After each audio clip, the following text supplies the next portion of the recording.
حضرت انس بن مالک رضی اللہ تعالیٰ عنہ آپ فرماتے ہیں حضور علیہ الصلوۃ والسلام آپ نے فرمایا جب معراج کی رات مجھے جنت کی سیر کروائی گئی تو جنت میں داخل ہونے سے پہلے میں نے دروازے پر لکھا ہوا پڑھا۔ دروازے پر کیا لکھا ہوا تھا؟ حضور علیہ الصلوۃ والسلام آپ نے فرمایا، سنن ابن ماجہ کی یہ حدیث پاک 2431 نمبر حدیث ہے، فرمایا مکتوباً لکھا ہوا تھا الصدقۃ بعشر امثالها والقرض بثمانیۃ عشر۔ فرمایا وہاں پر لکھا ہوا تھا کہ جو انسان اللہ کے رستے پہ صدقہ خیرات کرتا ہے اسے تو 10 گنا ملتا ہے۔ یہ اللہ کا وعدہ ہے۔ اللہ جس کے ارادے کو جتنا اچھا پائے، جتنا اچھا اس نے عمل کیا، جتنا مرضی بڑھا دے ثواب کو۔ لیکن فرمایا قرضہ جو ہے انسان جو دیتا ہے، حالانکہ اس نے قرض دیا ہے، صدقہ نہیں کیا، فرمایا صدقہ جو ہے اس کا تو 10 گنا ہے۔ فرمایا جو قرض ہے القرض، فرمایا قرض بثمانیۃ عشر، اسے 18 گنا ثواب زیادہ دیا جاتا ہے قرضہ دینے والے کو۔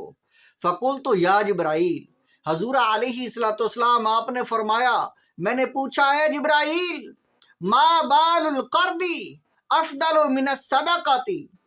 فرمایا جبرائیل یہ صدقے سے قرض افضل ہے، کیا وجہ ہے اس کی؟ قال، جبرائیل علیہ السلام نے عرض کی لأن السائل یسأل عنده،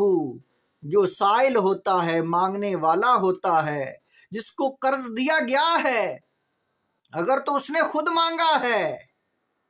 تو اگر اس کے پاس کوئی چیز ہے تو پھر بھی انسان مانگ لیتا ہے۔ جو مانگنے والا ہوتا ہے اس کے گھر میں اخراجات کچھ نہ کچھ کھانے پینے کے لیے ہوتا ہے، لیکن پھر بھی لوگ مانگتے ہیں، پھر بھی لوگ صدقہ خیرات لے لیتے ہیں۔ لیکن قرض جو ہے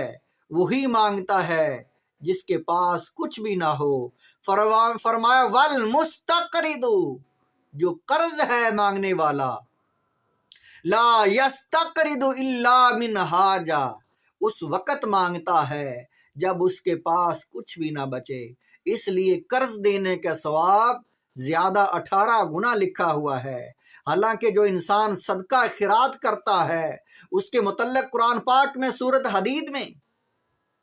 آیت نمبر 18 میں اللہ تعالیٰ نے ارشاد فرمایا ان المصدقین والمصدقات،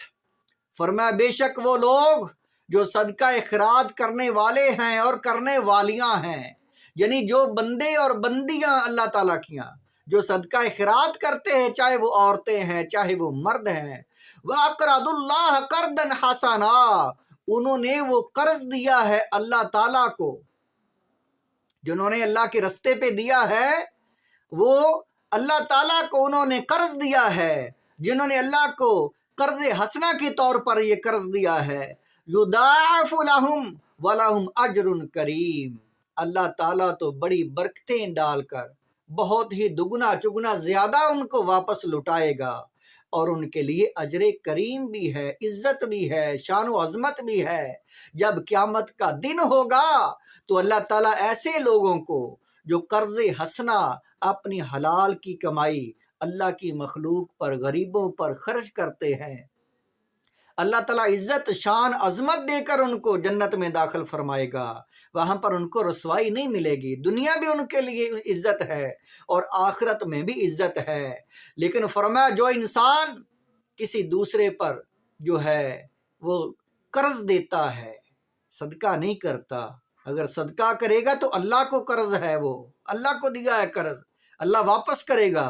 اگر انسان کسی دوسرے انسان کو قرض اپنے مسلمان بھائی کو دیتا ہے تو اس کا ثواب اسے زیادہ ملے گا، کیونکہ اس نے پریشانی، اس کی وہ پریشانی دور کی ہے جو بہت ہی زیادہ سخت تھی، کیونکہ قرض اس وقت مانگتا، جبرائیل علیہ السلام نے عرض کی یا رسول اللہ، انسان قرض اس وقت مانگتا ہے جب اس کے پاس کچھ بھی نہ بچے۔ اس حدیث سے معلوم یہ ہوتا ہے کہ جتنا انسان دکھی، لاچار، غربت میں اور محتاجی میں ہے، جتنے پریشان حال انسان کی پریشانی کو زیادہ یعنی جو پریشان اس کو دور کیا جائے تو اس کا ثواب زیادہ ہوتا ہے۔ ایک حدیث پاک ہے، ترمذی شریف کی حدیث ہے، 1930 نمبر حدیث ہے، اور حضرت ابو ہریرہ رضی اللہ تعالیٰ عنہ آپ راوی ہیں۔ حضور علیہ الصلوۃ والسلام آپ نے فرمایا، من نفس عن مسلم کربۃ من کرب الدنیا، جو انسان اپنے مسلمان بھائی کی پریشانی، سختی، مصیبت جو انسان دور کرتا ہے، اپنے مسلمان بھائی کی پریشانی کو دور کرتا ہے، تو اللہ تعالیٰ کرب الدنیا، اس نے دنیا کی پریشانی دور کی ہے۔ نفس اللہ عنہ کربۃ من کرب یوم القیامہ، اللہ تعالیٰ اسے قیامت کے دن کوئی پریشانی نہیں آنے دے گا۔ جو دنیا میں ایک دوسرے کا ساتھ دیتا ہے، پریشانیاں دور کرتا ہے، مصیبتیں دور کرتا ہے، دکھ درد میں شریک ہوتا ہے، آسانیاں پہنچاتا ہے، تو اللہ تعالیٰ قیامت کی سختیاں اس سے دور کر دے گا۔ فرمایا ومن یسر علی معسر فی الدنیا یسر اللہ علیہ فی الدنیا والآخرہ، جو انسان آسانیاں بانٹنے والا ہے، جو انسان لوگوں کے کام آنے والا ہے، آسانیاں تقسیم کرتا ہے، اللہ تعالیٰ دنیا میں بھی اس کے لیے آسانیاں پیدا کرتا ہے اور آخرت میں بھی آسانیاں پیدا کرتا ہے۔ ومن ستر علی مسلم فی الدنیا ستر اللہ علیہ فی الدنیا والآخرہ، اور جو انسان دنیا میں اپنے مسلمان بھائی کی پردہ پوشی کرتا ہے، اس کے عیب اگر چھپے ہوئے ہیں تو وہ ان کو اور چھپا دیتا ہے، ظاہر نہیں کرتا، اسے سمجھاتا تو ہے کہ تیرا یہ عیب کسی کو نہیں پتا، تو یہ رک جا اور بار بار اس کو نہ کرنا۔ اگر کوئی یا کسی کا کوئی عیب ایسا ہے چھپا ہوا کسی کو نہیں پتا،